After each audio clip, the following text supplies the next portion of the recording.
హల్లెలూయా. మన ప్రభు అయిన యేసుక్రీస్తు నామానికి వందనాలండి. దైవజనులకి నా వందనాలు. కూడి వచ్చిన సంఘ సభ్యులందరికీ నా వందనాలు. ఈ అవకాశాన్ని ఇచ్చినందుకు మీకు అందరికీ వందనాలు తెలుపుకుంటున్నాను. నా పేరు షారోన్. నేను ఇప్పుడు చెప్పబోయే మాట యేసు ప్రభు వారు సిలువలో పలికిన 5వ మాట. యేసు ప్రభు వారు సిలువలో పలికిన 5వ మాట ఏంటంటే యోహాను సువార్త 19వ అధ్యాయం 28వ వచనం. యోహాను సువార్త 19వ అధ్యాయం 28వ వచనం. అటు తరువాత సమస్తమును అప్పటికి సమాప్తమైనదని యేసు ఎరిగి లేఖనము నెరవేరునట్లు నేను దప్పిక కొనుచున్నానెను. ఆమెన్. ప్రార్థన చేసుకుందామండి. పరిశుద్ధుడా, ప్రేమ కలిగిన తండ్రి, నీ ఘనమైన పరిశుద్ధమైన నామాన్ని బట్టి నీకు వందనాలు, స్తోత్రాలు ప్రభా. దీనిలోము ఎన్నికలేని వాళ్ళం ప్రభా. మా యొక్క ప్రతివిధమైన అవిధేతను బట్టి నీ సన్నిధిలో పాప క్షమాపణ అడుగుతున్నాం ప్రభా. తండ్రి, ఈ వాక్యం గురించి తండ్రి చెప్పబోతుండగా పరిశుద్ధాత్ముడా మాతో మీరే ఉండండి ప్రభా. మీరే మాట్లాడండి ప్రభా. అర్థవంతంగా చెప్పగలిగిన జ్ఞానాన్ని మాకు దయచేయండి ప్రభా. తండ్రి, విన్న వాక్యానుసారంగా జీవించే జీవితాలు మాకు దయచేయండి. వినగలిగిన చెవులు, గ్రహించగలిగిన మనస్సును మాలో ప్రతి ఒక్కరికి మీరు అనుగ్రహించమని, మహిమ పొందమని యేసునామంలో అడిగి వేడుకుంటున్నాం తండ్రి. ఆమేన్. 5వ మాట ఏంటండి? అటు తర్వాత సమస్తమును అప్పటికి సమాప్తమైనదని యేసు ఎరిగి లేఖమున నెరవేరినట్లు నేను దప్పిగొనుచున్నాను అనెను. అసలు యేసయ్యకి ఇంత సిలువ శ్రమలు పడ్డాడంటే మనందరికీ డౌట్ వస్తుంది. యేసయ్య దేవుడు కాబట్టి ఆ శ్రమలన్నీ అనుభవించాడని. కానీ ముందు మనం యేసయ్య దేవుడు కాదు, మనుష్య కుమారునిగా వచ్చాడని మనం ఏ ఏ విషయాలు లేఖనాల్లో ఉన్నాయో మనం ముందు గ్రహించాలన్నమాట. యేసయ్య దేవుని కుమారుడే కానీ మనుష్యుడిగా మన కొరకు వచ్చాడనమాట. అది మనకి ఫిలిప్పి రాసిన 2వ అధ్యాయం 6వ వచనంలో మనకి దేవుడు బోధించాడు. ఆయన దేవుని స్వరూపము కలిగి ఉండి దేవునితో సమానముగా ఉండుట విడిచిపెట్టకూడని భాగ్యమని ఎంచుకొనలేదు, కానీ మనుషుల పోలికగా పుట్టి దాసుని స్వరూపము ధరించుకొని తన్ను తానే రిక్తునిగా చేసుకొనెను. ఆయన ఆకారమందు మనుషుడిగా కనబడి శిలువ మరణం పొందినంతగా విధేయత చూపిన వాడే తన్ను తాను తగ్గించుకొనెను. ఆయన దేవుని స్వరూపం కలిగి ఉన్నవాడే, కానీ ఆ దేవుని స్వరూపం కలిగి పరలోకంతో ఉండటం ఆయన మహాభాగ్యం అని ఎంచుకొనలేదు. ఎందుకంటే భాగ్యం అని ఎంచుకొనకుండా తను మనుషుల పోలికగా సామాన్యంగా మనం అందరం ఎలా పుడతామో అలాగే ఒక తల్లి కడుపుని జన్మించాడు. అంతకన్నా రుజువు ఉంటుంది ఆయన మనుషుడు కాదు దేవుడని చెప్పడానికి. ఆయన నిజంగా మనిషి కుమారుడు అనమాట. అలా మనుషుల పోలికగా పుట్టి ఆ మహిమనంతా, పరలోక మహిమనంతా ఆయన అక్కడే విడిచిపెట్టేసి రిక్తునిగా, అంటే సమస్తముని విడిచిపెట్టి తను తాను ఖాళీ చేసుకొని సామాన్య మానవులుగా ఒక వడ్లవాని ఇంట్లో కుమారునిగా జన్మించాడు. ఇది చాలా రుజువు అనమాట. ఆయన నిజంగా మనుష్యుడిగా పుట్టాడు, మనుష్య కుమారుడు అనమాట. ఈ మనుష్య కుమారుడు పుట్టాడు కాబట్టి మనకున్న లక్షణాలు ఆయనకి ఉంటాయి. ఆయనకి ఆకలి వేస్తుంది, దాహం వేస్తుంది, బాధ కలుగుతుంది, అలాగే అన్ని అన్ని ఎమోషన్స్ ఉంటాయన్నమాట. దీన్ని బట్టి ఆయన దప్పిక కొన్నానని సిలువలో 5వ మాట పలికాడు.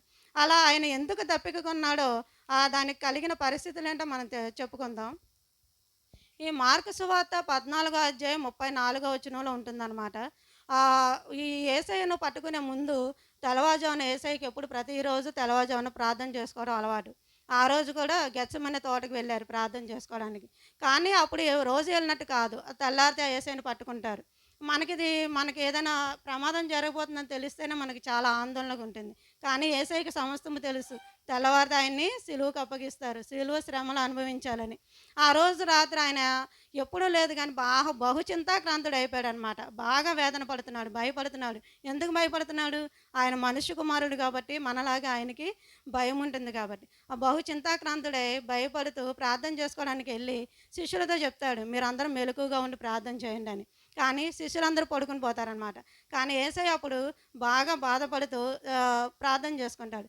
అక్కడ మనకు రాయబడుతుంది, మా యేసయ్య ఆ సమయంలో చెమట రక్తంగా మారినంతగా వేదన పడతాడు. ఆ చెమటంతా రక్తంగా మారిపోతుందన్నమాట. అప్పుడు ఆ యేసయ్య శరీరంలో వాటర్ అనేదే ఉండదు. అందువలన ఆయన దప్పిక కొన్నాడనమాట. ఇంకా ఆయన ఎందుకు దప్పిక కొన్నాడంటే కీర్తనలు 22వ అధ్యాయం 14-15 ఈ రిఫరెన్స్లో చూస్తే అక్కడ కీర్తనకాలు రాసి ఉంటాడనమాట. నా ఎముకలన్నీయు స్థానము తప్పి ఉన్నాయి, నా హృదయము నా అంతరంగమందు మైనము వలె కరిగి ఉన్నది, నా బలము ఎండిపోయి చిల్లపంకి వలె ఆయను, నా నాలుక నా దవడను అంటుకొని ఉన్నది. అప్పుడు యేసయ్య ఉన్న పరిస్థితిని చెప్తున్నాడు అనమాట. ఆ భయానికి ఆయన ఎముకలన్నీ స్థానం తప్పిపోయినట్లు అయిపోయినాయి అనమాట. హృదయం అంతా నీరు గారిపోతాం మనం. ఏదైనా భయపడితే ఏమంటారు? నేను నీరు గారిపోయానంటారు. అలా ఆయన హృదయం అంతా మైనం వలె కరిగిపోయిందనమాట. ఆ దాహానికి ఆయన నాలుక ఆయన దవడను అంటుకొని ఉందంట. అట్టి రీతిగా ఆయన స్థితి ఉందని యేసయ్య చెప్పాడనమాట. అలాగే కీర్తనలు 69:3 కీర్తనలు 69:3లో కూడా ఉంటుంది. నేను మొర్రపెట్టుట చేత అలసిపోయి ఉన్నాను, నా గొంతుక ఎండిపోయెను. గెత్సేమనే తోటలో ఆయన ఏం చేశాడు? మొరపెట్టుకోవడానికి, తండ్రి దగ్గర మొరపెట్టుకోవడానికి వెళ్ళాడు. ఆ వేదనతో యేసయ్యకు మొరపెట్టుకుంటుండగా ఆయన గొంతుకంట ఎండిపోయిందంట. అందుకని యేసయ్య దప్పికొని ఉన్నాడు. అప్పుడు ఆయన దప్పుకొని ఉంటే మనం యేసయ్యకి ఏమి ఇచ్చామో, కీర్తనలు 69:21 వచనం ఒకటి చూసుకున్నట్టయితే, కీర్తనలు 69:21లో వారు నాకు చేదున ఆహారంగా పెట్టిరి, నాకు దప్పి అయినప్పుడు చిరకను త్రాగనిచ్చిరి.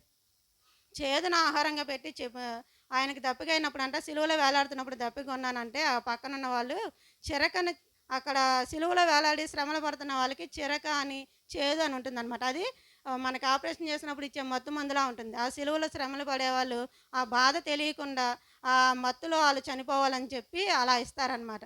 యేసయ్య దప్పిగా ఉన్న అని అడిగినప్పుడు ఆయనకి మంచినీళ్ళు ఇవ్వకుండా అక్కడ ఉన్నవాళ్ళు ఈ చేదు చెరుకుని ఇవ్వబోయారు. కానీ యేసయ్య నేను నిజంగా సిలువలో శ్రమలు సహించాలని ఆ చిరుకను ఆయన తీసుకోరనమాట. ఆయన మనకి జీవజలాన్ని ఇవ్వడానికి వస్తే మనం ఆయనకి చేదు చెరుకును పెట్టామన్నమాట. ఇప్పుడు యేసయ్య అలా దప్పికగా ఉన్నారు. ఇదంతా జరిగింది. ఆయన ఎందుకు అలా చేశారంటే ఆయన మనకు బదులుగా, మనకు ప్రత్యామ్నాయంగా ఆయన మరణించడానికి వచ్చాడు. మనకు బదులు మరణించాలంటే ఆయన మనిషి కుమారుడై ఉండాలి. కాబట్టి ఆయన మనుషునిగా పుట్టి వచ్చాడనమాట. ఈ రుజువులన్నిటిని బట్టి ఆయన దేవుని కుమారుడు కాదు, మనుషుల పోలికగా పుట్టాడని మనకి రుజువు అవుతుందన్నమాట. ఇలా రుజువైన తర్వాత యేసయ్య ఈ పాత నిబంధనలో చాలామందికి చనిపోయే స్థితిలో ఉన్న వాళ్ళకి నీళ్ళనిచ్చారు. అది ఏ ఏ సందర్భాల్లో ఎవరెవరికి నీళ్ళు ఇచ్చారో మనం ఇక్కడ లేఖనాల ద్వారా మనం చూసుకుందాం. మనం అందరం మోషే ఇశ్రాయేలుని అరణ్య ప్రజల నుంచి తీసుకొచ్చిన కథ విన్నామండి. సంఖ్యాకాండం 20 అధ్యాయం 8వ అధ్యాయం నుంచి 12 వచనాలు. సంఖ్యాకాండం 20 అధ్యాయం 8 నుంచి 12 వచనాల వరకు చూసుకుంటే, మోషే ఇశ్రాయేలుని ఐగుప్తు నుంచి తీసుకొస్తున్నప్పుడు దాదాపు 25,00,000 మంది ఉన్నారు. ఆ 25,00,000 మందికి దాహం వేస్తుందని మోషేని అడిగారనమాట. అప్పుడు మోషేని అడిగితే మోషే దేవునికి మొరపెట్టుకున్నాడు. అప్పుడు యెహోవా మోషేతో ఇట్లా అన్నాడు, నీ కర్రను తీసుకొని నీకు ఎదురుగా ఉన్న ఆ బండను కొట్టు, ఆ బండ నుంచి నీళ్ళు వస్తాయని చెప్తారు. అలాగే యేసయ్య చెప్పిన ప్రకారం ఆ ప్రజలందరినీ ఆ బండ దగ్గరికి తీసుకొచ్చి మోషే అక్కడ ఆ బండని కర్రతో కొడతారనమాట. ఆ బండను అలా కర్రతో కొట్టగానే ఆ బండ నుంచి నీళ్ళు వస్తాయి. అప్పుడు 25,00,000 మంది ప్రజలు, పశువులు అందరికీ ఆ నీళ్లు త్రాగుతారనమాట.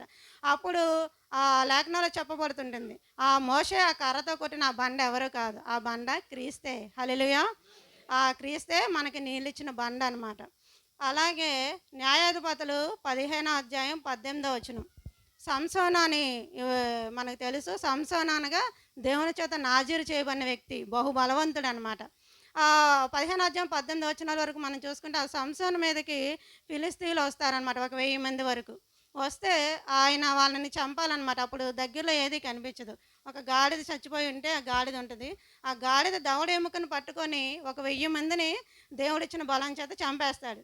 అలా 1000 మందిని చంపిన తర్వాత ఆయన బాగా దాహం అవుతుందన్నమాట. ఇంకా మరణమయ్యేంతగా దప్పికొలిగి ఉంటాడు. అప్పుడు ఆ సంసోను యేసయ్యకి మొరపెట్టుకుంటాడు. యేసయ్య, నాకు బాగా దప్పిగా ఉంది, ఇక్కడ ఎక్కడా నీళ్ళు లేవు, నేను ఇలా సున్నతి లేని ఈ శత్రువుల మధ్యలో నేను చనిపోవడం నీకు ఇష్టమా అని యేసయ్యకి ఏడుస్తూ ప్రార్థన చేస్తే యేసయ్య మొర వింటాడనమాట. ఆ యేసయ్య మొర విని అక్కడ లేహి అన్న ప్రాంతంలో సంసోను ఇలా వేడుకుంటుంటే అక్కడ ఉన్న గోతిని చీల్చుతాడనమాట. నేల ఉంటే మన చిన్నపిల్లలు ఆడుకుంటే గోయి చేస్తాం కదా, అలా నీళ్ళని చేస్తే ఆ గోతిలో నుంచి నీళ్ళు వస్తాయన్నమాట. అప్పుడు ఆ నీళ్లు సంసోను తాగి తప్పెరెళ్ళి తన ప్రాణాన్ని కాపాడుకుంటాడు. ఆ ప్రాంతం ఇప్పటి వరకు ఉంది. ఆ లేహీలో ఆ ఇచ్చిన తవ్విన గోతిని ఎన్హొక్కోరే అని పేరు పెట్టారనమాట. ఆ లేహి అనే ప్రాంతంలో మనం ఇప్పటికెళ్ళినా ఆ గోతి ఉంటుందన్నమాట. అది యేసయ్య అట్టి రీతిగా సంసోన్ని నీళ్ళిచ్చి కాపాడాడనమాట. అలాగే ఆదికాండంలో మనం చూసుకుంటే హాగరు తెలుసు కదా మనందరికీ. అబ్రహాము రెండు దా శారా యొక్క దాసి అనమాట. ఆ శారాకి పిల్లలు కనపోతే హాగర్ని అబ్రహాంతో పంపినప్పుడు ఆవిడ గర్భం దాలుస్తుంది. తర్వాత తను గర్వంతో ఉంటే తనను బయటకు పంపించేస్తారనమాట. ఆ హాగరు పిల్లోని తీసుకొని బెయేర్షెబా అనే అరణ్యం నుంచి వెళ్ళిపోతూ ఉంటుంది. చిన్న నీళ్ళ తిత్తిలో నీళ్ళు తీసుకొని చంటి పిల్లోని తీసుకొని వెళ్ళిపోతూ ఉంటుంది. కొంచెం దూరం వెళ్ళాక అరణ్యంలో ఆ నీళ్ళ తిత్తిలో నీళ్ళు అయిపోతాయి. చిన్న పిల్లవాడు అరణ్యంలో ఎటు చూసినా ఈ నీళ్ళు కనిపించవు. ఇంకా ఆవిడకి ఏమి తోచక ఆ పిల్లోని ఒక పొద దగ్గర పెట్టేసి ఈవిడ పక్కన కూర్చొని ఏడుస్తూ ఉంటుంది. ఏడుస్తూ ఉండి ఎలుగెత్తి ఏడుస్తూ ఉంటే అప్పుడు దేవుడు ఆవిడ మొర్ర వింటాడు. అప్పుడు ఆకాశం నుంచి దేవదూత ద్వారా హాగరు నీకేమైంది, భయపడొద్దు అని అంటే అని పిలుస్తాడనమాట. అప్పుడు హాగరు యొక్క కళ్ళు తెరుస్తాడనమాట. అప్పటి వరకు ఆవిడ కళ్ళు మూసిపోయి అహంకారంతో ఉంటుంది. ఆవిడ కన్నులు తెరవంగానే ఎవరినైతే బిడ్డను పొద పక్కన పెట్టిందో ఆ పొద పక్కనే ఆ నీళ్ళు ఉబుకుతూ ఉంటాయన్నమాట. అప్పుడు ఆ నీళ్ళు అప్పుడు కనిపిస్తాయి ఆవిడకి. ఆవిడ కళ్ళు తెరవగానే ఆ నీళ్ళు కనిపిస్తాయి. వెంటనే ఆ తిత్తిలోకి ఆ నీళ్ళు తీసుకొని వెళ్ళి ఆ బిడ్డకి తాగించి అప్పుడు ఆ బిడ్డ బ్రతుకుతాడనమాట. అప్పుడు నువ్వు భయపడకు, నీకు తోడే ఉంటానంటే ఆ ఇస్మాయిలు ఆ ద్వారా బహుజనంగా ఇస్మాయిల్ దీవించబడతాడు. ఇలా దేవుడు పాత నిబంధనలో చాలామందికి నీటినిచ్చాడు. అలా నీటినిచ్చిన ఆయన దప్పికొన్నాడంటే మనం ఆశ్చర్యపోవాల్సిందే. అలాగే లో యోహాను సువార్తలో మనం చూసుకున్నట్లయితే 4వ అధ్యాయం 7-13, 11 వచనాలు. యేసయ్య గారు సువార్త చేస్తూ చేస్తూ సమరయ మార్గం గుండా వెళ్ళాల్సి వచ్చిందనమాట. ఆ సమరయ మార్గం గుండా వెళ్తున్నప్పుడు సుకాను అనే ఊరిలో యాకోబు తవ్వించిన బావి ఒకటి ఉంటుంది. అలా ప్రయాణం వెళ్తుంటే అది కరెక్ట్గా మధ్యాహ్నం 12 గంటల సమయం. అప్పుడు యేసయ్యకి దాహం అయ్యి ఆ బావి దగ్గర కూర్చుంటాడు. శిష్యులందరూ భోజనం తీసుకొద్దామని యేసయ్యకి వెళ్తారనమాట. అప్పుడు అక్కడికి నీళ్ళు చదువుకోవడానికి ఒక సమరయ స్త్రీ వస్తుంది. ఆ సమరయ స్త్రీ వస్తే యేసయ్య ఆ సమరయ స్త్రీని అంటారు, అమ్మా నాకు దాహమునికి ఇమ్మని. అప్పుడు అప్పుడు ఆచారం ప్రకారం యూదులు సమరయ స్త్రీలతో మాట్లాడరనమాట. ఆవిడ అంటది, యేసయ్య మీకు మాకు సాంగత్యం ఏంటి, మీరు మాతో మాట్లాడరు కదా అని. ఇది యాకోబు తవ్వించిన బావి, ఈ నీళ్ళు శ్రేష్టమైనవని చెప్తూ ఉంటుంది అనమాట. అప్పుడు యేసయ్య అంటాడు, ఈ నీళ్లు తాగితే మీరు మళ్ళీ దాహం కొంటారంటారు. అంతే కదండి, మనం ఇప్పుడు వేసవికాలం ఒక గ్లాసు మంచినీళ్ళు తాగుతాం, మళ్ళీ ఒక 5 నిమిషాలు 10 నిమిషాలకి మళ్ళీ మనకి దాహం వేస్తుంది. అలా మనం రోజు దప్పికొంటూనే ఉంటాం. అలా మీరు ఈ నీళ్ళు ఎంత శ్రేష్టమైన అయినవి అన్నా మీరు తాగితే మళ్ళీ దప్పికొంటారు. అదే నేనిచ్చిన నీళ్ళు తాగితే మీరు ఎప్పటికీ దప్పికొనరని ఆవిడతో అంటారు. అలా అని ఆ నీళ్ళు నాకు ఇవ్వు ప్రభు అంటుందన్నమాట. అందుకు ఆ నీళ్ళు నిత్య జీవమునకే మనల్ని దారి చేస్తాయి అన్నమాట. యేసయ్య ఇచ్చే నీళ్ళు, మనం తాగే నీళ్ళు రోజు ఆకలేస్తుంది. ఆ నీళ్ళు దాహం ఉండదు, ఆకలి ఉండదు అన్న దానికి రుజువుగా మనం ఆ వాక్యానికి సమరయ స్త్రీకి చెప్పిన దానికి రుజువుగా ప్రకటన గ్రంథం చూసుకుంటే 7వ అధ్యాయం 16, 17 వచనాల్లో ఉంటుంది. ప్రకటన గ్రంథం 7వ అధ్యాయం 16, 17 వచనాల్లో ఉంటుంది. వారికి ఇక మీదట ఆకలి అయినను దాహమైనను ఉండదు, ఎందుకనగా సింహాసన మధ్య ముందుండు గొర్రెపిల్ల వారికి కాపరి అయి జీవజలముల బుగ్గ యొద్దకు వారిని నడిపించెను. ఎందుకంటే మనం ఇప్పుడు చనిపోయిన తర్వాత పరలోకం వెళ్తాం కదా, అక్కడ మనకి బాధలు ఏమీ ఉండవు, కష్టం ఉండదు, సుఖం ఉండదు, ఎండ ఉండదు, వాన ఉండదు, ఆకలి దప్పికలు ఏమీ ఉండవు అనమాట. అదే ఆ అతి స్థలానికి తీసుకెళ్తాయి అనమాట. ఆ యేసయ్య సమరయ స్త్రీకి ఇస్తానన్న నీళ్ళు మనల్ని పరలోకానికి చేర్చుతాయి అనమాట. అందుకని ఆ నీళ్ళు నీకు ఇస్తాను, ఈ నీళ్ళు కాదని సమరయ స్త్రీతో యేసయ్య చెప్తాడు. అక్కడికి వెళ్తే మనకు ఆకలి ఉండదు, దాహనం ఉండదు, ఆ జీవజలముల బొగ్గ ఎద్దుకే మనం వెళ్ళిపోతాం అనమాట. యేసయ్యే ఆ నీటి బండ, యేసయ్యే బొగ్గ అనేది ఈ వాక్యాల ద్వారా మనకి తెలుస్తుందన్నమాట. అలాగే మనం లూకా సువార్త చూసుకుంటే మనకి చాలామందికి తెలిసిన కదే లాజరు ధనవంతుడి కథ. మన అందరం చాలా ఈజీగా తీసుకుంటాం. సండే స్కూల్ పిల్లలు కూడా చెప్తూ ఉంటారు ధనవంతుడి కదా, లాజరు కదా అని. మనం అంతా ఎలా అర్థం చేసుకుంటాం, లాజరు పేదవాడు, ధనవంతుడు ధనికుడు, వీళ్ళు చచ్చిపోయాయి పరలోకానికి వెళ్ళాడు, ధనవంతుడు పాతాళానికి వెళ్ళాడని. కానీ మన జీవితం అంతా ఆ కథలోనే ఉంటుందండి. ఎందుకంటే రక్షణ పొందిన బిడ్డలు ఎలా ఉంటారో, రక్షణ లేని వారికి ఎట్టి స్థితి ఉంటుందో ఆ కథ ద్వారా దేవుడు మనకి చాలా స్పష్టంగా తెలియజేశారు. ఆ కథ లూకా సువార్త 16వ అధ్యాయంలో 19-28 వచనాల వరకు ఉంటుందండి. ధనవంతుడు లాజరు కథ లూకా సువార్త 16వ అధ్యాయం 19-28 వచనాల వరకు. ఒక ధనవంతుడు లాజరు ఉంటారు. లాజరు దరిద్రుడు, అవి ఏరుకుంటూ ఉంటాడు. ధనవంతుడు మాత్రం తినుచు తాగుచు సుఖించుచు ఉంటాడనమాట. దేవుని తెలుసుకోడు. అలా అయితే ఒకరోజు వస్తుంది, లాజరు చనిపోతాడు, ధనవంతుడు చనిపోతాడు. ఆ లాజరు కరెక్ట్గా లాజరు చనిపోయిన వెంటనే దేవదూతలు వచ్చి ఆయన పట్టుకొని పరలోకాన్ని తీసుకెళ్ళిపోతారంట. అక్కడ అబ్రహాము రొమ్మున లాజరు ఆనుకొని ఉంటాడు. ఈ ధనవంతుడు చనిపోతాడు. ఈ ధనవంతుడు ఇక్కడ బాగా ఎంజాయ్ చేస్తాడనమాట. విలాసవంతమైన జీవితం గడుపుతాడు. అలాంటప్పుడు ధనవంతుడు ఏమనుకుంటాడు, నేను పరలోకానికి వెళ్ళిపోతాను అనుకుంటాడు. కానీ ధనవంతుడు పాతాళంలోకి వెళ్ళిపోతాడనమాట. అప్పుడు పాతాళంలోకి వెళ్ళిపోయిన తర్వాత అక్కడ అగ్ని ఆరదు, పురుగు చావదు. అక్కడ పడే వేదనలు ఆయన తట్టుకోలేకపోతాడనమాట. ఆ వేదనలు తట్టుకోలేకపోతుండగా చూస్తుంటే ఆ పరలోకం కనిపిస్తూ ఉంటుందన్నమాట ఆయనకి. అక్కడ లాజరు లాజరు అబ్రహాం రొమ్మున ఆనుకొని సంతోషంగా ఉన్నట్టు కనిపిస్తాడు. అప్పుడు ధనవంతుడు కేకలేస్తాడు, అయ్యా తండ్రి అబ్రహామా, ఆ లాజరు చేత నా దగ్గర నేను పడేసిన రొట్టె ముక్కలు తినే బతికేవాడు, ఆయన నీ దగ్గర నమ్మదతో సమాధానంతో చక్కగా ఉన్నాడు, నేను ఇక్కడ ఈ నరకయాతన పడలేకపోతున్నాను అంటాడు. ఈ నరకయాతన అక్కడ మనం భరించలేమన్నమాట. అంత అగ్నిలో మనం కూర్తి ఎండలో వెళ్తేనే మనం తట్టుకోలేము. అంత అగ్నిలో మన శరీరం ఆత్మ చనిపోదు. అలా కాలిపోతూ ఉంటుంటే ఆయన వేదన మనం చూడలేమన్నమాట. ఆయన అంటున్నాడు, మనకి వాటర్ అబ్రహామా, నీ లాజరు చేతి వేలు కొనముంచి ఆ చుక్క నా నోట్లో వేయమని చెప్పాయా అని. అంటే ఆయన ఎంత వేదన పడుతున్నాడు అక్కడ ధనవంతుడు, అంత అల్లాడిపోతున్నాడు. ఆయన ఆత్మ నశించిపోతుందో మనకి కళ్ళకు కట్టినట్లు చూపించాడు అనమాట. ఆయన చేత్తో వేయమనట్లేదు, ఒక బాటిల్ మంచినీళ్ళు ఇవ్వమనట్లేదు, వేలుతో ముంచి కూడా వేయమనట్లేదు. వేలు కొన అంటే గోరు, ఆ గోరుతో ముంచితే ఎంత నీళ్ళు వస్తుందండి? అసలు పడుతుందా? పడదు.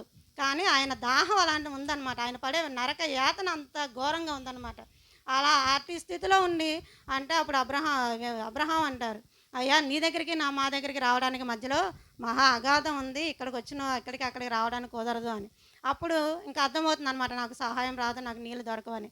ఆ వేదనలో ఉన్న ఆయన అప్పుడుకి అంటాడనమాట, అయ్యా నాకు ఎలాగో నీళ్ళు ఇవ్వకపోయారు, మా ఇంటి దగ్గర మాకు అన్నయ్యలు ఉన్నారు, నేను పడే ఈ వేదన స్థలంలోకి వాళ్ళు రాకూడదు, ఈ నరకయాతన నా కుటుంబస్తులు అనుభవించకూడదని ఆయన బాధ అనుభవించున్నాడు. కాబట్టి అబ్రహామును మొరపెట్టుకుంటాడు, నా ఇంట్లో ఉన్న వాళ్ళ దగ్గరికి ఎవరినైనా పంపించండి అయ్యా, ఎవరినైనా పంపించి వారికి సువార్త చెప్పించండి, ఈ నరకయాతనలోకి వాళ్ళు రాకుండా ఉండాలి అని చెప్పి అబ్రహామును వేడుకుంటాడనమాట. అలాగే మనం ఎలా ఉన్నాం? మనం రక్షణ పొందాము, మనం నిత్య జీవానికి వెళ్తామా, అగ్నిలో పడకుండా ఉంటామా? మన కుటుంబస్తులు మనం ఆలోచించుకోవాల్సిన విషయం అనమాట. మనం వెళ్ళిపోయాం, పోనీ మనం అంతా వాక్య ప్రకారంగా ఉండి లాజరు స్థానంలో ఉన్నాం, నీ తండ్రో అలా ధనవంతుడి స్థానంలో ఉండి వాళ్ళు వేదన పడుతుంటే మనకి ఇష్టమా? కాదు కదా. మనం రక్షణ పొందాలి, మన బిడ్డలందరి కొరకు మనం దాహం కలిగి ఉండాలి. యేసయ్య చెప్పిన దప్పికకు కారణం మనం ఆత్మల పట్ల దాహం కలిగి ఉండాలి, మనం రక్షించబడాలి, మన కుటుంబస్తులు రక్షించబడాలి, అనేక మంది నశించిపోతున్న వారి కొరకు మనం వేదన పడాలి, వారికి మనం సువార్త చెప్పాలి సమయం ఉండగానే. ఆ ధనవంతులు పడుతున్న వేదనలోకి మనం వెళ్ళకూడదు, మన కుటుంబస్తులు ఎవరు వెళ్ళకూడదు, మన స్నేహితులు ఎవరు వెళ్ళకూడదని ఆ ధనవంతులు అంత యోచనగా అంత వేదన పడుతుండగా కూడా ఆలోచించి సువార్త చెప్పడానికి వాళ్ళ కుటుంబస్తుల దగ్గరికి వెళ్ళమని వేడుకుంటారనమాట. అలాగే అట్టి స్థితి దేశం మనకి దప్పికొనమని చెప్పింది అదే అనమాట. ఆ స్థితి మనకు రాకూడదు. అలాగే మనం ఆత్మల పట్ల దాహం, పాస్టర్ గారు మనకు చెప్తూనే ఉంటున్నారు, ఆత్మఫలం ఇస్తేనే మనం పరలోక రాజ్యం వెళ్తామని. కానీ మనం నామకార్థమైన భక్తిలోనే ఉన్నాం, మనం వెళ్ళామా వచ్చామా అని స్వనీతిగానే ఉంటున్నాం. కానీ మనం రక్షించబడాలి, ఆత్మ పట్ల దాహం కలిగి ఉండాలి. ఒక ఆత్మనైనా అగ్నిలో నుంచి లాగివేసినట్లు మనం ఉండేవాళ్ళుగా ఉండాలని మనకు వాక్యం ద్వారా హెచ్చరిస్తూనే ఉన్నారు. మనం ఇంకా సమయం ఉందని చాలామంది అనుకుంటున్నారు. ఇదే అనుకూలమైన సమయం, నేడే రక్షణ దినమని రాకడ సందేశాల గురించి ఇదిగో వచ్చేస్తున్నాయని చెప్పి యేసయ్య మనకి ఎన్నో విధాలుగా సూచనలు చెప్తున్నా మనము వాతవేయబడిన మనసాక్షిలోనే ఉన్నాం. మన గుండెలు రాతి గుండెలాగానే ఉన్నాయి. ఒక పక్కన తండ్రి యేసయ్య వేదన పడ్డాడు, మన కొరకు యేసయ్యకి ఏం అవసరం ఉందండి అంత దప్పిక కొనడానికి? అవసరం లేదు కదా. ఆయన అంత దప్పిక కొన్నాడంటే మనం ఆ దప్పిక గుండా వెళ్ళకూడదు, ఆ ధనవంతుడు పడిన దప్పిక గుండా వెళ్ళకూడదని ఆ ధనవంతుడు పడిన దప్పికనే యేసయ్య పొందాడు. మన పాపములన్నింటినీ ఆయన మీద భరించుకొని శాపగ్రస్తుడై అలా సిలువ మీద అంత వేలాడుతూ దప్పికొన్నాడు. అలా దప్పికొనే స్థితి, అంటి దాహం గుండా మనం వెళ్ళకూడదని ఆయన మనల్ని ఎంతో ప్రేమించాడు కనుక ఈ కథ ద్వారా మనకి చెప్పాడు. అలాగే ఈ కథను మనం చాలా మాదిరిగా తీసుకోవాలన్నమాట. మన అందరూ లాజర్లాగా ఉండాలి, మన కుటుంబస్తులు కూడా అట్టి స్థితిలోనే ఉండాలి, ఎవరు నశించిపోకుండా ఉండాలని యేసయ్య మనకి మాదిరిగా చెప్పాడు. అలాగే మనం ఎలా ఆశ కలిగి ఉండాలంటే కీర్తనలు 42:1-2 వచనాల్లో ఉంటుంది. కీర్తనలు 42:1-2. దుప్పి నీటి వాగుల కొరకు ఆశపడినట్లుగా దేవా నా కొరకు నీ ప్రాణము తృష్ణకొని ఉన్నది. కావలివారు ఉదయం కొరకు కనిపెట్టుట కంటే నా హృదయం నీ కొరకు కనిపెట్టుకుని ఉంది. అంటే దుప్పి నీటి వాగుల కొరకు ఎంత ఆశతో ఎదురు చూస్తుంది, మనమేనంతే. వాటర్ దాహం అవుతుంది, ఎండాకాలం బయట ఎక్కడో ఉన్నాం, ఎక్కడ దొరుకుతుందో ఎక్కడ దొరుకుతుందో అని ఎంతో ఆశతో ఎదురు చూస్తున్నాం. అలాగే మనం ఆత్మలో రక్షించడానికి కూడా అంతే దాహం కలిగి ఉండాలి. అలాగే మనం ఎప్పుడు దేవుని చూస్తామా అని మనం తృష్ణ కలిగి ఉండాలన్నమాట. మన హృదయాలన్నీ కూడా యేసు కొరకు కనిపెట్టుకుని ఉండాలి. అలాగే యేసయ్య ఈ సెలువులో పడిన ఈ శ్రమలు అందుకని సమాప్తమైందని యేసు దప్పిక కొన్నానన్నాడు. ఈ దప్పిక ధనవంతుడు కలిగిన దప్పిక మనం కలిగి ఉండకూడదు. ఈ పాత గ్రంథంలో ఇచ్చిన అనేక మందికి జీవజలాలు ఇచ్చిన ఆయనకి దప్పిక ఇస్తుంది ఏది కదా. ఎంతోమందిని రక్షించాడు, జీవజలాలని ఆయనే అన్నాడు, నీళ్ళిచ్చి బండను నేనే అన్నాడు. కానీ ఆయన దప్పిక ఉన్నాడంటే అది కేవలం మన వల్లే, మన పాపంలో ఆయన భరించడం వల్ల ఆయన సిలువలో దప్పిక కొన్నాడు. కాబట్టి మనందరం ఎలా ఉండాలి, ఆ నశించిపోవుల ఆత్మల పట్ల భారం కలిగి ఆత్మదాహం కలిగిన వారే ఉండాలి. ప్రబోధన ఆత్మదాహం కలిగి అనేక మందిని యేసయ్య సన్నిధికి నడిపించి ఫలభరితమైన ఆత్మీయ జీవితం మనం కలిగి ఉంటే ఆ యేసయ్య మన కొరకు పడిన ఆ శ్రమలకి ఆ దప్పికకి ఒక అర్థం ఉంటుందన్నమాట. నీతి కొరకు ఆకలి దప్పులు కలిగిన వారు ధన్యులు అన్నారు. ఆయన తృప్తిపరచబడతారు. అలాగే మనం అలా ఆకలి దప్పులు కలిగి ఉండాలి. మొదట మనం ఆయన రాజ్యమును నీతిని వెతికేవారిగా ఉండాలి. లోకాన్ని వెతకకుండా దేవుని రాజ్యంలో నీతిని వెతికే వాళ్ళు ఉంటే ఆ దప్పిక మనం ఎప్పుడు ఆ దప్పిక పొందే అనుభవంలోకి మనం ఎప్పుడూ వెళ్ళమన్నమాట. అలాగే ఈ ఈ దప్పిక యేసయ్య సిలువలో పలికిన మాటకు అర్థం అది. ఆ దప్పిక ఎవరు కలిగి ఉండకూడదని యేసయ్య మనకి అనేకమైన లేఖనాల ద్వారా పాత నిబంధన గ్రంథంలో, కొత్త నిబంధన గ్రంథంలో, ప్రకటన గ్రంథంలో చెప్తా ఉన్నారు. సేవకుల ద్వారా హెచ్చరిస్తూ ఉన్నారు. ఈ వాక్యం వినైనా రక్షణ లేని ప్రతి బిడ్డ రక్షణ పొందడానికి సిద్ధపడాలని, యేసయ్య మన కొరకు పడిన సిలువ శ్రమలను గుర్తించి వారి బిడ్డలుగా వారి వారసులుగా మనం ఎదగాలని ఈ చిన్ని వాక్కులను దేవుడు దీవించాలని యేసు నామములో అడిగి వేడుకుంటున్నాం. హల్లెలూయా. అందరం చప్పట్లు కొడదాం.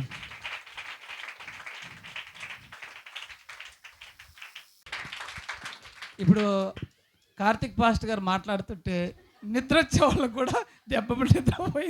దేవుడు నామనకు వందనాలు. కూడి వచ్చిన మీ అందరికి కూడా నా వందనాలు. ఫస్ట్ నేను ఈ లెటర్ ఈ వర్డ్ తీసుకుంటున్నా ఉన్నప్పుడు సమాప్తం అంటే ఓకే సమాప్తం అంతా అయిపోయింది కదా, ఇంకేం చెప్తాంలే, నేను కూడా సమాప్తం అని చెప్పి నేను కూడా వెళ్ళిపోదాంలే అనుకున్నా. కానీ రాత్రి ఒక్కొక్కటి చదువుతా అంటే అమ్మో ఏంటి అసలు వీళ్ళు చెప్పిన దానికన్నా ఇంకా నాదే ఎక్కువ ఉంది. అయితే ఇంకా స్టడీ చేయడానికి నాకు టైం సరిపోలేదు. డాడీ రాత్రి ఏదో కొద్దిగా నేర్పారు. సో ఫస్ట్ సమాప్తం గురించి చదువుకుందాం. సమాప్తం అంటే ఏంటండి? అయిపోయింది. నేను చదివేటప్పుడు అదే అనుకున్నా, ఇంక అంతా అయిపోయింది, ఇంక నేనేం చెప్పేది ఎక్స్ట్రా మాటలు, అందుకే అనుకున్నా. కానీ చదివేటప్పుడు కూడా ఫస్ట్ దేవుడు కూడా తండ్రి అయిన దేవుడు కుమారుణ్ణి భూమి మీదకు పంపేటప్పుడు కొన్ని బాధ్యతలు కొన్ని పనులు ఇచ్చి పంపాడు. అందులో మొదటిది ఏంటో తెలుసుకుందాము. యోహాను రాసిన పత్రిక 4:34 చదువుదాం. యోహాను 4:34. యేసు వారిని చూచి, నన్ను పంపిన వాని చిత్తము నెరవేర్చుటయు ఆయన పని తుదుముట్టించుటయు నాకు ఆహారమై ఉన్నది. చాలు. ఇక్కడ ఏంటండి, యేసు వారిని చూచి ఆయన్ని పంపిన వారి చిత్తం నెరవేర్చడం అంటే తండ్రి అయిన దేవుడు కూడా కుమారుణ్ణి పంపింది ఆయన చిత్తంలో కొన్ని నెరవేర్చడానికి.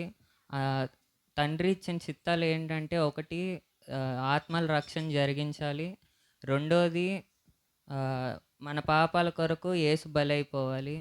మామూలు మీరు చెప్పండి, మన కుమారుడికి ఏదన్నా ఇలా బలిచ్చేయాలి, దేవుడు తీసుకెళ్ళమంటే మీరు పంపిస్తారా? మా అమ్మ అయితే పంపదండి. ఫ్రెండ్స్తో బయటకు వెళ్తానంటేనే వద్దు చంపేస్తారు నిన్ను అది ఇది అని పంపిస్తే, ఇంకా అలాంటివి అంటే ఇంక మా మమ్మీ పంపదు. అలాంటిది ఇంక దేవుడి నువ్వు చనిపోతావు అని తెలిసినా కూడా ఆయన్ని ఇట్లా పంపించాడు. మన కొరకే ఆయన్ని ఆత్మలో బలైపోవడానికే పంపించారు. తెలిసి కూడా ఆయన వచ్చాడు, ఎన్నో శ్రమలు పడ్డాడు మన వల్లే.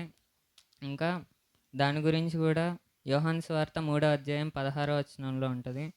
దేవుడు లోకంను ఎంతో ప్రేమించను గనుక కాగా తన అద్వితీయ కుమారుడికి పట్టిన వాని యందు విశ్వాసం ఉంచి ప్రతి వాడును నశింపక నిత్య జీవం పొందినట్లు ఆయనను అనుగ్రహించును.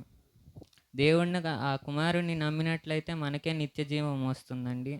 దేవుడిని ఇంకో కార్యం కూడా ఉంది దేవుడిని పంపడానికి, అది రెండోది ఏంటో తెలుసుకుందాం.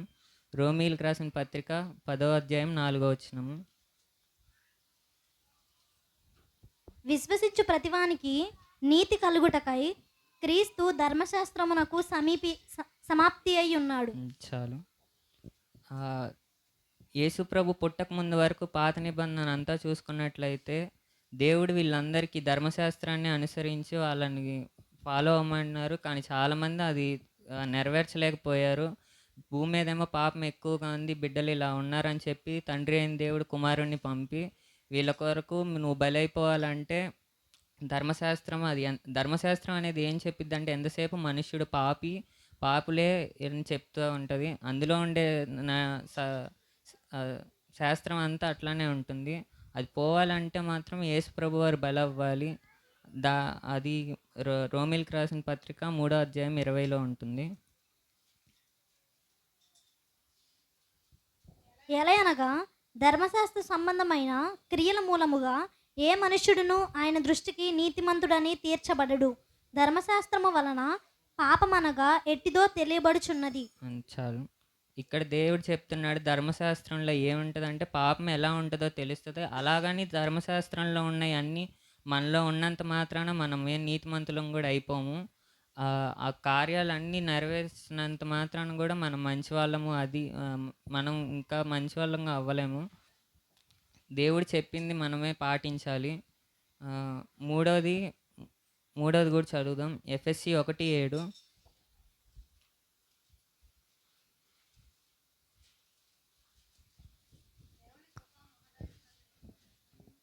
దేవుని కృపా మహదైశ్వర్యమును బట్టి ఆ పిరిని యందు ఆయన రక్తము వలన మనకు విమోచనము అనగా మన అపరాధములకు క్షమాపణ మనకు కలిగి ఉన్నది. ఆయన రక్తం వల్లనే మనకి విమోచన ఉంటుంది. ఆయన రక్తం కార్చాడు కనుకే మనకి వాళ్ళ పాపం విమోచన ఉంది. అందుకే కదా సిలువేసేటప్పుడు చూస్తూనే ఉంటాం ఎంతగా శ్రమ పడ్డాడో, నలగబడ్డాడు, యెరూషలేం సిలువలు పట్టుకొని తిరిగాడు, వీధుల్లో కొరడా దెబ్బలు తిన్నాడు, ఎన్నో అవమానాలు పడ్డాడు. అయినా చేసిందంతా మన కొరకే. మనకి ఎలాంటి సంబంధం కూడా లేదు మనకి ఆయనకి, కానీ మన కొరకు ఆయన ఇంత చేశాడు.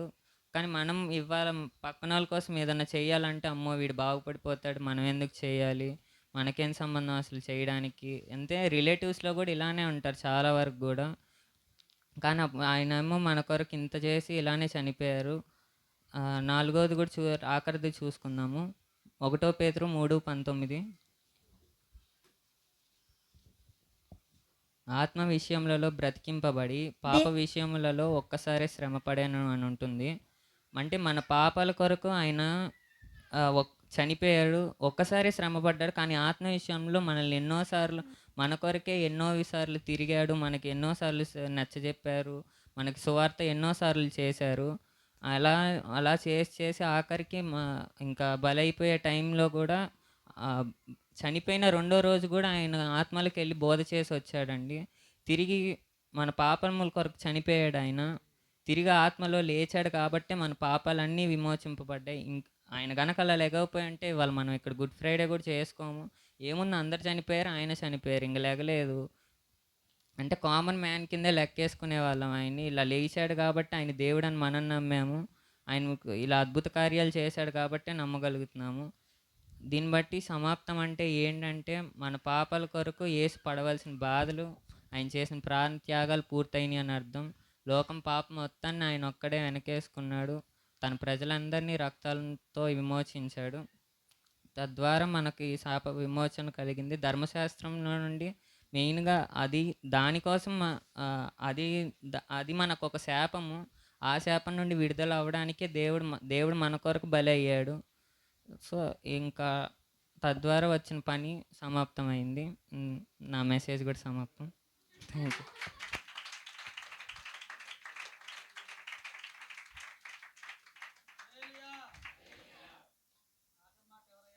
ప్రదీప్ అండి. 7వ మాట సారాంశం వివరించడానికి అంత అనుభవం లేదు, అంత జ్ఞానం లేదు. నేను నా నోటి ద్వారా దేవుని మాటలు పలకటానికి గొప్ప అవకాశం ఇచ్చినందుకు వందనాలు. దేవుని యేసు ప్రభు వారి శిలువలో పలికినటువంటి ఆఖరి మాట 7వ మాట నేను ఇప్పుడు నాయన ఈ చిత్తంలోనే తండ్రి ప్రభువ నేను వివరించడానికి అవకాశం దయచేయమని ప్రార్థన చేస్తూ ఉన్నాం. 7వ మాట లోకాసు వార్త 23వ అధ్యాయం 46వ వచనంలో యేసుక్రీస్తు ప్రభులు వారి శిలువలో పలికినటువంటి 7వ మాట మనకు కనపడుతూ ఉంది. ఒకసారి చదివితే, అప్పుడు యేసు గొప్ప శబ్దముతో కేక వేసి, తండ్రి, నీ చేతికి నా ఆత్మను అప్పగించుకొనుచున్నానెను. చాలు ఆయన ఇలాగూ చెప్పి ప్రాణము విడిచెను. చాలా ప్రార్థన చేసుకుందాం. దయగలిగిన తండ్రి నాయన వందనాలు, స్తోత్రాలు. నీ మాటల్లోని వివరణలు తండ్రి ప్రభువ, నాయన లోకంలో ఉన్నటువంటి వేటి కోసమో తండ్రి ప్రభు విస్తారమైన సమయం కేటాయిస్తూ ఉన్నాం ప్రభువ. ఇదిగోనైనా నీ చిత్తంలోనే నాకు సమయం వచ్చింది తండ్రి ప్రభు. నా నోటి ద్వారా వచ్చే మాటలు నాయన, నా నోటి ద్వారాను, నా శరీరం ద్వారాను, నా హృదయంలో ప్రతి విధమైనటువంటి అవిధేయత నీ మాట ద్వారా కడుక్కోవడానికి అవకాశం ఇచ్చినందుకు వందనాలు. మీరే తండ్రి ప్రభా, నా జ్ఞానం కాకుండా నీ జ్ఞానంతో నడిపింపు కాపుదల దయచేయమని క్రీస్తు యేసు పరిశుద్ధ నామములో అడిగి వేడుకునిచున్నాం మా పరమ తండ్రి, ఆమేన్. యేసుక్రీస్తు ప్రభు వారు ఘోరమైన శిలువలో మరణంగా పొందుతూ ఉన్నప్పుడు గొప్ప శబ్దముతో కేక ఎలా వేశాడని ప్రజలందరికీ సందేహం. యేసు ప్రభు వారికి వాస్తవానికి విజయం ఎలా వరిస్తుందో ఆయనకు ముందే తెలుసు. తనకు దేవుడిచ్చినటువంటి పనిని ముందే పూర్తి చేయడం ద్వారా ఆయనకు వచ్చినటువంటి ఘనత. ప్రభువారు సేవ ప్రారంభించినది తను మొదలుపెట్టినటువంటి బోధ ఆత్మల గురించి. ఆయన మొదలుపెట్టినటువంటి బోధ ఆత్మల గురించి మొదలు పెడితే మత్తయి సువార్త 5వ అధ్యాయం 2-3 వచనాలు చూస్తే, అప్పుడు ఆయన నోరు తెరిచి ఇలాగ బోధింపసాగాను, ఆత్మ విషయమై దీనులైన వారు ధన్యులు, పరలోకము వారిది. దేవుడిచ్చిన వాక్యం దీవించును గాక. ఈ మాట తీసుకుంటే, మాట తీసుకొచ్చేటప్పుడు ప్రపంచంలో ప్రతి ఒక్కరిని సైతం, గొప్ప గొప్ప వాళ్ళను సైతం, మహాత్మా గాంధీ లాంటి వారు ఎంతోమంది తండ్రి, వారు మహాత్మా గాంధీ మాటలకు ఎంతోమంది ఆశ్చర్యంగా వారు చూస్తూ ఉండేవారు. అటువంటి వారిని, మహాత్మా గాంధీని, యేసు ప్రభు వారి ప్రసంగం ఒకటి ఆశ్చర్యం కలిగేలా, మహాత్మా గాంధీని సైతం ఆ ప్రసంగాన్ని ఆలోచింపజేసేటట్టు ప్రసంగించారు. అటువంటి ప్రసంగం కొండమే చేసిన ప్రసంగం. ప్రభువారు బోధ ప్రారంభించింది ఆత్మతోనే. ముగింపు ప్రారంభించింది ఆత్మ బోధ, బ్రతుకును సైతం ముగించింది కూడా ఆత్మను. నా ఆత్మను నీకు అప్పగించుకున్నాను తండ్రి అని ఆత్మతోనే ముగించడం జరుగుతుంది. ఈరోజు మనం ఏదైనా వస్తువును నమ్మాలంటే కంటితో చూస్తే కానీ తాగితే కానీ మనం నమ్మలేం. అటువంటిది ఆత్మను నమ్మాలంటే మనందరికీ అదొక లేని విషయంగా కనపడుతుంది. అటువంటి వాటికి యేసు ప్రభు వారు సమాధానం ఇస్తూ ఉన్నారు. యోహాను సువార్త 6వ అధ్యాయం 63వ వచనంలో, ఆత్మయే జీవింపజేయుచున్నది. ఆత్మ ఎవరిని జీవింపజేయుచున్నదంటే శరీరాన్ని. శరీరంలో ఆత్మ లేకపోతే ఏమీ చేయలేం. సమస్తం శరీరం ఆత్మల ఆశ్రయంలో ఉన్నది. మానవునికి సంపూర్ణమైన స్థితి కలిగించేది కూడా ఆత్మే. అలాగే దేవుడు సొలొమోను గారి చేత ఒక మాట చెప్పించాడు, చచ్చిపోయిన సింహానికంటే బ్రతికి ఉన్న కుక్క మేలట. ఆకార రూపంగా సింహం పెద్దగా ఉన్నా కూడా శరీరంలో ఆత్మ లేకపోతే సింహం కూడా కుక్క ముందు చాలా చిన్నదానిలా కనపడుతుంది. ఎందుకంటే విలువ అనేది సింహానికి కాదు, లోపల ఉన్నటువంటి ఆకారానికి. అర్థం చేసుకునేవారు. యేసు ప్రభు వారు ప్రపంచానికి ఆత్మబోధన అటువంటి మహానుభావుడు చెబుతున్న మాట ఏంటంటే, ఆత్మని దేవుడికి అప్పగించాడు. ఎలా అప్పగించాడంటే, ఆత్మకైనా శరీరానికైనా కల్మషం ఉంటుంది. గలతీయులకు రాసిన పత్రిక 5వ అధ్యాయం 17వ వచనం, శరీరముకును ఆత్మకును, ఆత్మ శరీరముకును విరోధముగా ఆపేక్షించును. ఇవి ఒకదానికి ఒకటి వ్యతిరేకముగా ఉన్న గనుక మీరేవి నిశ్చయింతురో వాటిని చేయకుండా ఆపుతుంది శరీరం. ఆత్మ ఒకటి చేయాలంటే శరీరం అడ్డుపడుతూ ఉంటుంది. ఆత్మ దేవుడిచ్చింది కాబట్టి పరిశుద్ధంగా ఉంటుంది. శరీరం మట్టిలో నుంచి వచ్చింది కాబట్టి లోకంలో ఉన్న వాటి కోసం ఎదురు చూస్తూ ఉంటుంది.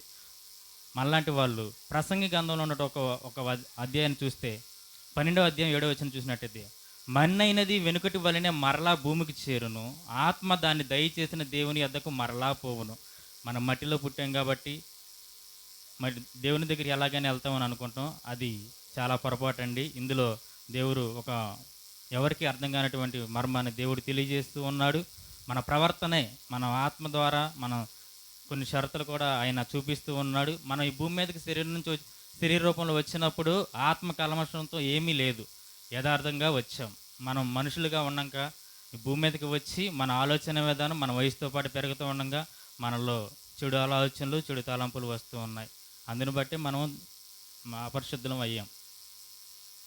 దేవుడు మరలా ఆత్మను అప్పగిస్తే దేవుడు యేసు ప్రభు చాలా స్పష్టంగా తెలుసు. అప్పగించేటప్పుడు ఎలా అప్పగించాలో కూడా ఆయనకి తెలుసు.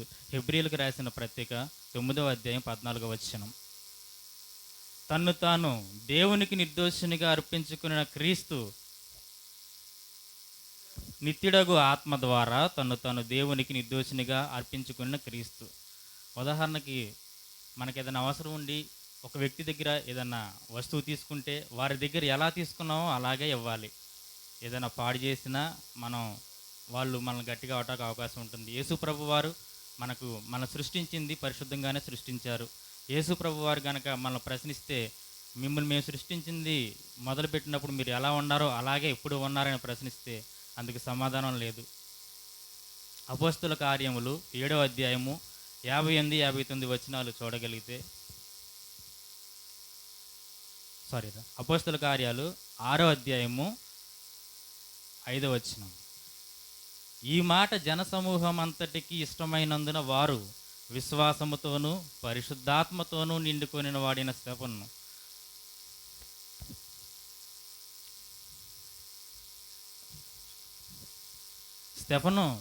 జీవితాన్ని పరిశీలించినట్లయితే దేవుని కోసం విశ్వాసంతోనూ పరిశుద్ధాత్మతోనూ నిండుకున్న వాడై ఉన్నాడు. అలాగే మనం కూడా ఆఖరి వరకు దేవుని మహిమార్థమై క్రీస్తును ఘనంగా చాటించే క్రమంలో అరమరికలు లేకుండా అలా జీవితం కొనసాగించుకుంటూ పోతే ఆత్మలను దేవుడు చూస్తూ ఉంటాడు. అంతేగాని ప్రతి ఆత్మను చేర్చుకొని అలాగే మన లోకంలో ఉన్న వాటి కోసం ఆకర్షితులమై జీవించడం వల్ల దేవుడు స్వర్గానికి తీసుకెళ్ళడంటండి. దేవుడు సిద్ధంగా ఇప్పుడు ఎవరు ఉన్నారని అడిగితే మళ్ళీ ఎవరో లేవనే చెప్పాలి. ఎన్నో సందర్భాల్లో మనం ఒకటి ప్రశ్నించగలిగితే పరలోకం అనేది చాలా ఇరుగ్గా ఉంటుందని దేవుడు సెలవిస్తూ ఉన్నాడు. ఇరుగ్గా ఉన్న ద్వారం వెళ్ళడానికి ఎవరు ఇష్టపడ్డండి. నాశనముకు పోవు ద్వారం చాలా విశాలంగా ఉంటుందంట దేవుడు సెలవిస్తూ ఉన్నాడు. అందరూ ఇరుకు ద్వారం ప్రవేశించడానికి ఇష్టపడడానికి దేవుడు ఆలోచన విధానం కలుగు చేస్తూ ఉన్నాడు. దావీదు కీర్తనలో 31వ అధ్యాయము 5వ వచనము, నా ఆత్మను నీ చేతికి అప్పగిస్తున్నానని అని దేవుడు సెలవిస్తూ ఉన్నాడు. ఒక్కసారే దావీదు గారు ఒకసారి తప్పు చేశాడండి, మరలా అటువైపు చూడలేదు. తర్వాత అన్నీ దేవుడి చిత్తంలో తన ఆత్మను, ఇప్పుడు దేవునికి ఆత్మను అప్పగించిన వారిని ఇతను చూస్తూ ఉన్న స్టెఫను గారిని, అలాగే కల్మషం లేని ఆత్మను తండ్రికి దేవుడు అప్పగించినట్లు సత్ప్రవర్తన గలవాడి పేతురు కూడా ఆత్మను అప్పగించాడండి. ఇప్పటికిప్పుడు శరీరం నుండి వేరు చేస్తే మనం చనిపోతే మన ఆత్మను పట్టే గతి ఏంటో మనకి అర్థం కాదు. ఇస్కరియోతు యోధ కూడా యేసు ప్రభు వారి దగ్గర 12 మంది శిష్యుల్లో ఒకరు. ఆయన కూడా దేవుడితో పాటు జీవించి ఎన్నో అధికారాలు కలిగి ఉండి కూడా ఎంతో వేద విద్యను కూడా అభ్యసించాడు. దేవుడికి చివరికి వచ్చేసేటప్పటికి డబ్బును ఎక్కువ ఇష్టపడి దేవుణ్ణి పక్కన పెట్టాడండి. చివరికి తప్పిపోయాడు. తను వెళ్ళే చోటికి వెళ్లకుండా ఆత్మను అప్పగించుకోలేకపోయాడు. డబ్బు మీద ఆశపడ్డాడు. గురువులను సైతం అమ్మటానికి ఇష్టపడ్డాడు. స్వయంగా యేసుప్రభు వారికి యేసుప్రభు వారి దగ్గర ఉన్న బిడ్డలకి అటువంటి ఇబ్బందులు వస్తే మనలాంటి వాళ్ళకి చాలా సులువుగా రావడానికి అవకాశం ఉంది. నమ్మకమైన సృష్టికర్తకు మన ఆత్మను నమ్మకంగా సత్ప్రవర్తన కలిగి ఉండి దేవుని వాక్యాలకు సంబంధించిన అర్థమైన విషయాలు మన జీవితంలో వింటూనే ఉంటామండి. వాక్యానుసారంగా జీవించేటువంటి ఆలోచన విధానం నేర్చుకునే జీవితాలు అందరికీ దయచేయాలి. అటువంటి ఆలోచన విధానం కలిగిన వాడిని దేవుడు దీవిస్తాడు. దేవుడు గొప్ప శబ్దంతో అని అంటున్నారు. దేవుడు విజయనాదంతో తండ్రి కల్మషం లేని ఆత్మను తండ్రి అప్పగించాడు. దేవుడు అవకాశం వచ్చినప్పుడు సరి చేసుకుంటే ఇప్పటి వరకు ఉన్న కల్మషాలన్నిటిని కడిగేసుకుంటూ పశ్చాత్తాపంతో కూడినటువంటి జీవితాలు మనందరం కలిగి ఉంటే దేవుడు తప్పనిసరిగా మనందరినీ ఒక పరిశుద్ధమైనటువంటి మంచి స్వరముతో ఆయన నోటి ద్వారా ఇచ్చే ప్రతి మాట ఎంతో మనోహరంగా ఉంటుందని నరులారా తిరిగి రండి అని ఆయన పిలుస్తాడండి. అటు స్థితిని దేవుడు మనందరికీ కలుగు చేయను గాక. దేవుడి వాక్యం దీవించను గాక. ఆమేన్.